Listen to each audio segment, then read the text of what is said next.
Tarihin en büyük göç hareketi denince aklınıza ne geliyor?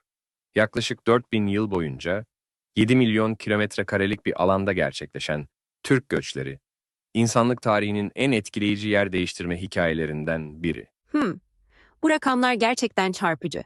Üstelik bu göçler sadece insanların değil, kültürlerin ve medeniyetlerin de yolculuğuydu. Kesinlikle öyle. Düşünsene, kurak bozkırlardan başlayan yolculuk, 3 kıtaya yayılan bir medeniyet ağına dönüşüyor.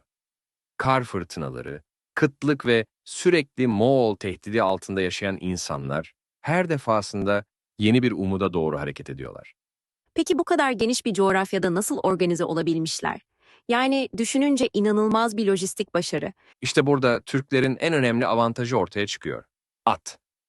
At üstünde yaşayan bu insanlar günde ortalama 70-80 kilometre yol kat edebiliyorlardı. Bu dönemin diğer toplumlarına göre inanılmaz bir hız. Ve sanırım bu hareketlilik onlara askeri açıdan da büyük avantaj sağlıyordu. Kesinlikle. Mesela Tu sistemiyle haberleşme ağları kurmuşlardı. Bir tehlike anında binlerce kilometrelik mesafede bile hızla organize olabiliyorlardı. Düşün, o dönemde Roma İmparatorluğu'nun bile böyle bir iletişim ağı yoktu. Bu göçlerin en yoğun yaşandığı dönem hangisiydi? Özellikle milattan sonra 4. yüzyıldan 13. yüzyıla kadar olan dönem çok kritik. Bu süreçte yaklaşık 200 boy ve aşiret batıya doğru hareket etti. Her biri ortalama 50 bin kişilik gruplar düşünürsen ne kadar büyük bir hareket olduğunu anlayabilirsin.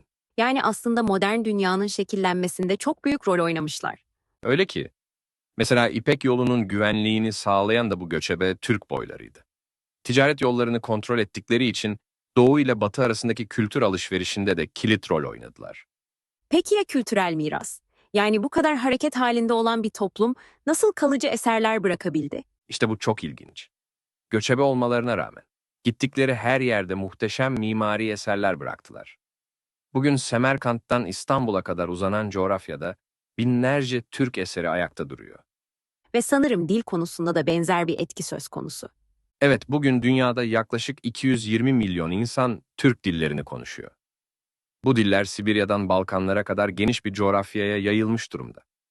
Düşün, bu kadar geniş bir alanda hala birbirimizi anlayabiliyoruz. Bu göç ruhu günümüzde nasıl yaşıyor peki? Şöyle düşün. Bugün Türkiye'de yaşanan iç göçler, yurt dışına işçi göçleri, hatta girişimcilik ruhu. Bunların hepsi o eski göçebe DNA'sının modern yansımaları. İstatistiklere göre Türkiye'de her yıl yaklaşık 2,5 milyon insan yer değiştiriyor. Yani aslında bu göçebe ruh, modern dünyaya adapte olmanın da anahtarı olmuş. Kesinlikle. Değişime açık olmak, yeni koşullara hızla uyum sağlamak. Bunlar artık küresel dünyada hayatta kalmanın temel gereklilikleri. Ve Türkler binlerce yıllık göç tecrübeleriyle bu konuda ciddi bir avantaja sahip. Hmm, Yani tarih bize sadece geçmişi değil, geleceği de anlatıyor. Aynen öyle. Ve belki de en önemlisi, bu göç hikayesi bize şunu öğretiyor. Zorluklar karşısında pes etmek yerine yeni yollar aramak, yeni ufuklara yelken açmak. İşte bu, o eski göçerlerin bize bıraktığı en değerli miras.